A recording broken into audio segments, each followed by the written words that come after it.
حکومت بھیجتی ہے؟ ارے حکومت تو بہت کچھ بھیجتی ہے، مگر یہاں آتے آتے سب ہوا ہو جاتا ہے۔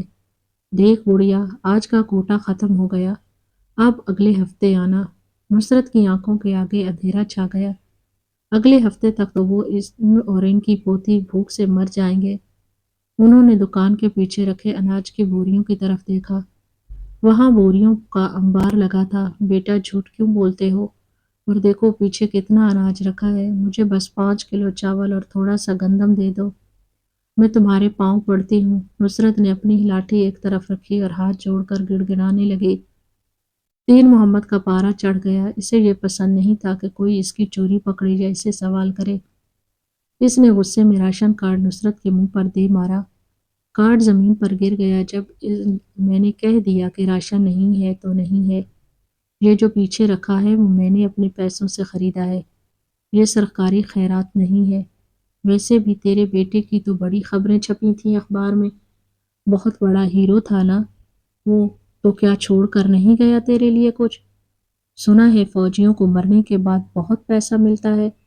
سب ڈکار گئی کیا بڑھیا؟ یہ الفاظ نصرت کے دل پر خنجر کی طرح لگے۔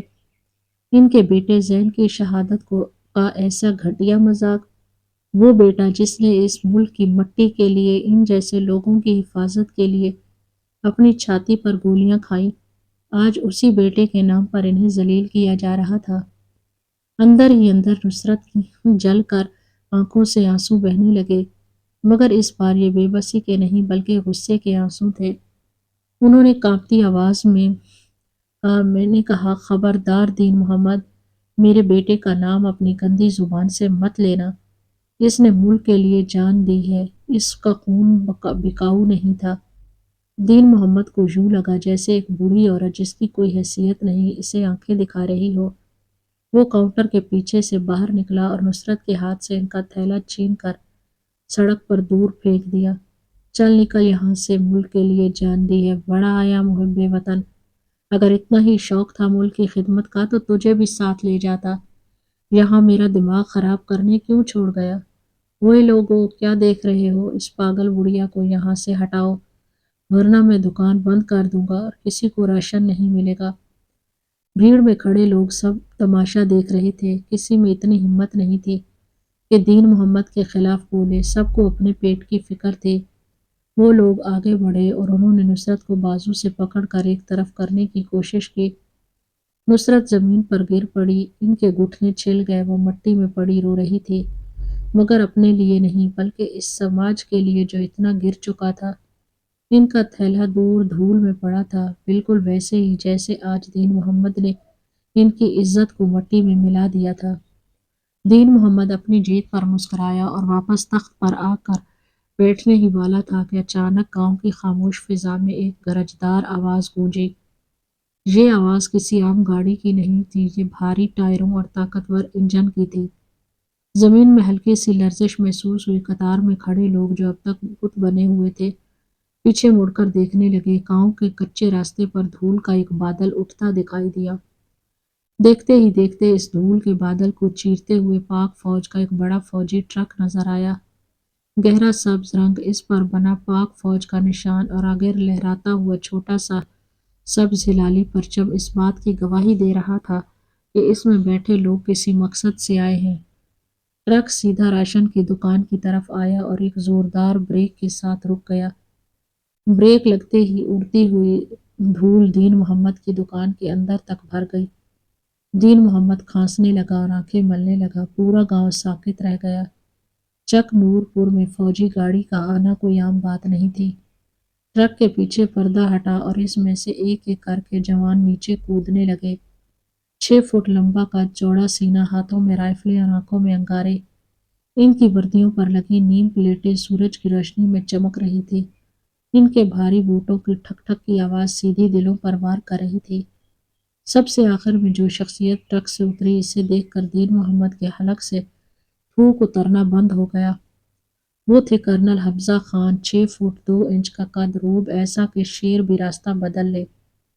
کرنل حمزہ خان نے ایک نظر بھیڑ پر ڈالی، پھر دکان پر سہمے ہوئے بیٹھے دین محمد کو دیکھا اور آخر میں ان کی نگاہ زمین پر گری ہوئی نصرت پر جا پڑی۔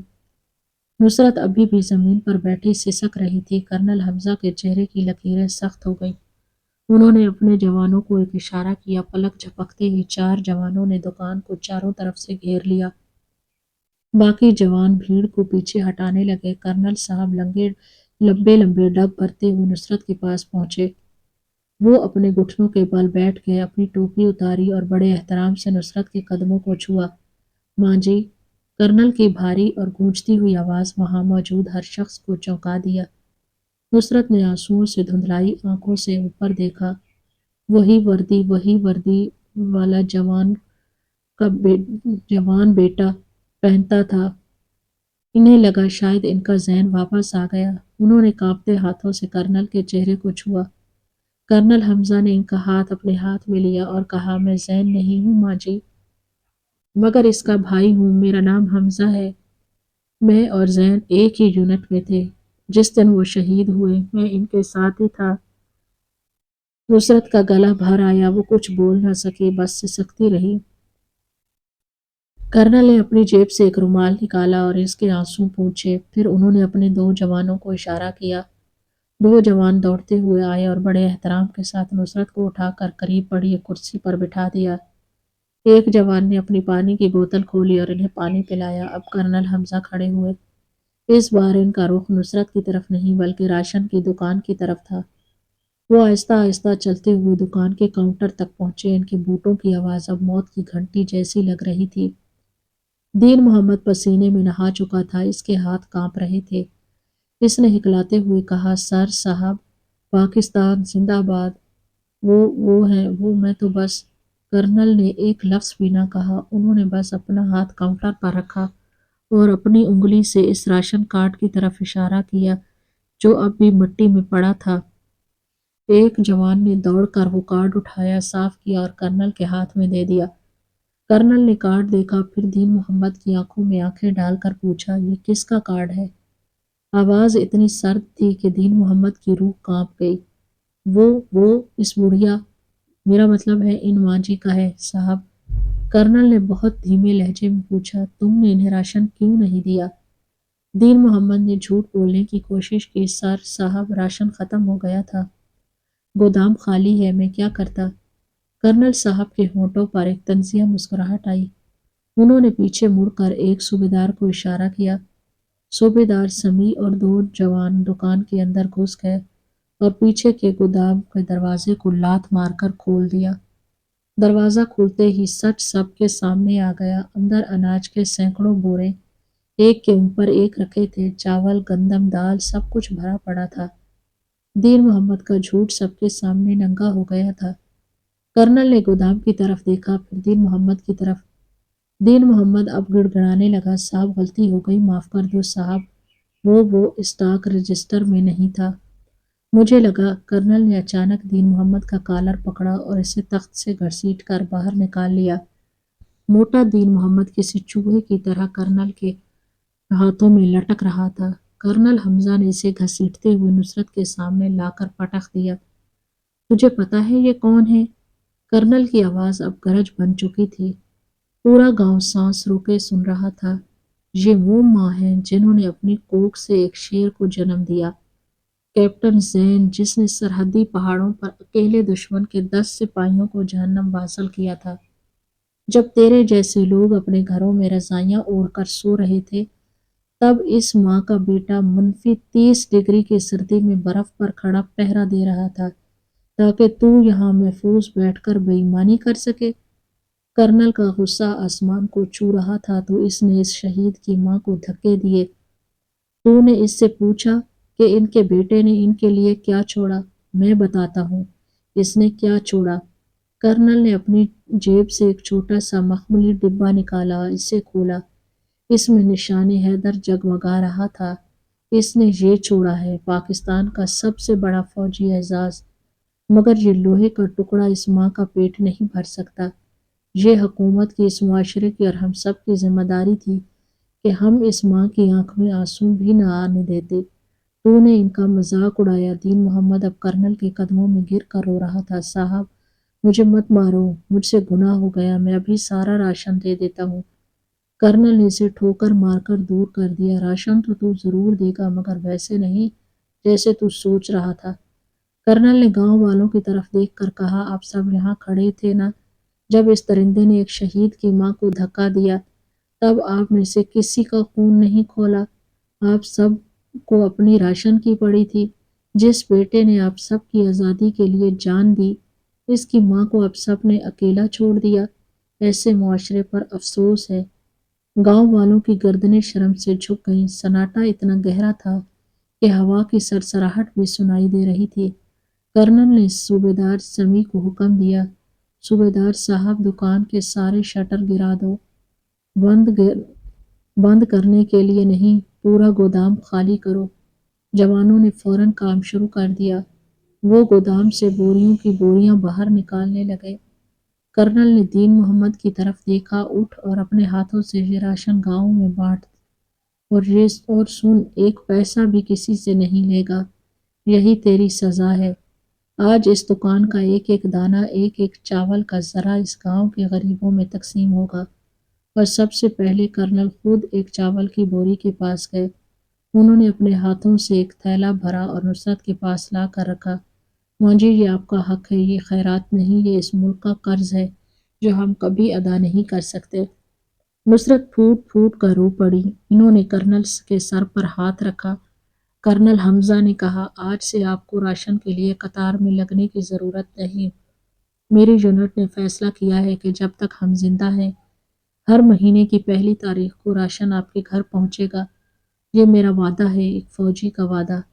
ادھر دین محمد کی حالت خراب تھی۔ جوان اسے گھور رہے تھے اور وہ کانپتے ہاتھوں سے لوگوں میں راشن بانٹ رہا تھا۔ وہی راشن جسے وہ بلیک میں بیچ کر منافع کمانا چاہتا تھا، آج مفت میں بانٹ رہا تھا۔ اس کا لاکھوں کا نقصان ہو رہا تھا، مگر جان بچانے کے لیے وہ سب کچھ کرنے پر مجبور تھا۔ گاؤں والے جو کل تک دین محمد سے ڈرتے تھے، آج اس سے سبق سیکھتے دیکھ رہے تھے۔ مگر کرنل کی باتوں نے ان کے اندر کی انسانیت کو بھی جھنجھوڑ دیا تھا۔ ایک نوجوان لڑکا بھیڑ سے نکل کر آگے آیا اور نصرت کے پاؤں چھو لیے۔ دادی، مجھے معاف کر دو، میں وہیں کھڑا تھا مگر ڈر کے مارے کچھ بول نہ سکا۔ آج سے آپ میری ذمہ داری ہیں، میں پری کو اسکول چھوڑنے جاؤں گا اور گھر کا جو بھی کام ہوگا میں کر دیا کروں گا۔ آہستہ آہستہ اور بھی لوگ آگے آئے۔ کوئی ہاتھ جوڑ رہا تھا، کوئی معافی مانگ رہا تھا۔ ماحول مکمل طور پر بدل چکا تھا۔ قریب 2 گھنٹے تک یہ سلسلہ چلتا رہا۔ تقریباً دکان خالی ہو چکی تھی۔ دین محمد زمین پر پست ہو کر بیٹھ گیا تھا۔ اس کا گھمنڈ، اس کا لالچ سب ریزہ ریزہ ہو چکا تھا۔ جانے سے پہلے کرنل حمزہ دین محمد کے پاس گئے اور دھیمی مگر سخت آواز میں کہا، آج تو میں نے تجھے چھوڑ دیا کیونکہ میں وردی میں ہوں اور قانون میرے ہاتھ بندھے ہوئے ہیں، مگر یاد رکھنا، میری یونٹ کا نمبر میں محلے کے نمبردار کو دے کر جا رہا ہوں۔ اگر ان کی آنکھ سے ایک آنسو بھی گرا تو تو نے انہیں تنگ کرنے کی بھی کوشش کی تو اگلی بار میں راشن بانٹنے نہیں آؤں گا، اگلی بار تیرا حساب کرنے آؤں گا، اور وہ حساب کتاب والا نہیں ہوگا، فوجی والا ہوگا، سمجھ گیا؟ دین محمد نے زور زور سے سر ہلایا۔ جی صاحب، جی صاحب، کان پکڑتا ہوں، دوبارہ غلطی نہیں ہوگی۔ کرنل واپس نصرت کے پاس آئے۔ انہوں نے ایک لفافہ ان کے ہاتھ میں دیا۔ ماں جی، یہ کچھ پیسے ہیں، یہ ہم نے اپنی تنخواہوں سے جمع کیے ہیں پری کی پڑھائی کے لیے۔ اسے منع مت کیجیے گا، یہ ایک بیٹے کا فرض ہے۔ نصرت نے لفافہ لیا اور کرنل کو گلے لگا لیا۔ جیتے رہو بیٹا، اللہ تمہاری حفاظت کرے۔ کرنل نے مسکرا کر انہیں سلام کیا، پھر وہ پلٹے اور اپنے جوانوں کو حکم دیا، گاڑی میں بیٹھو۔ سارے جوان ایک ساتھ ٹرک میں چڑھ گئے۔ انجن پھر سے گرجنے لگا۔ کرنل حمزہ نے کھڑکی سے ہاتھ ہلایا اور ٹرک دھوڑ اڑاتا اسی راستے پر واپس چلا گیا جہاں سے آیا تھا۔ پیچھے رہ چکے تھے چک نور پور کے لوگ، ایک بدلی ہوئی سوچ اور ایک بہت بڑا سبق۔ دین محمد اپنی خالی دکان میں بیٹھا سر پکڑ کر رو رہا تھا۔ نصرت، وہ اپنے تھیلے میں بھرے راشن اور آنکھوں میں بھرے ہوئے احترام کے ساتھ گھر کی طرف چل پڑی۔ آج ان کی چال میں وہ جھکاؤ نہیں تھا، آج وہ ایک شہید کی ماں کی طرح چل رہی تھی، سر اونچا کیے ہوئے۔ دوستو، فوج صرف سرحد پر نہیں لڑتی، فوج ہر جگہ کھڑی ہوتی ہے جہاں ناانصافی ہوتی ہے۔ اس دن چک نور پور نے دیکھا کہ وردی کی طاقت کیا ہوتی ہے، مگر کیا ہمیں ہر بار فوج کا انتظار کرنا چاہیے کیوں نہ ہم خود اپنے معاشرے میں نصرت جیسی ماؤں کے لیے ڈھال بنیں۔ اگر آپ کو آج کی ہماری یہ کہانی اچھی لگی ہو تو ویڈیو کو ضرور لائک کریں، چینل پر نئے ہیں تو ہمارے چینل کو سبسکرائب کریں۔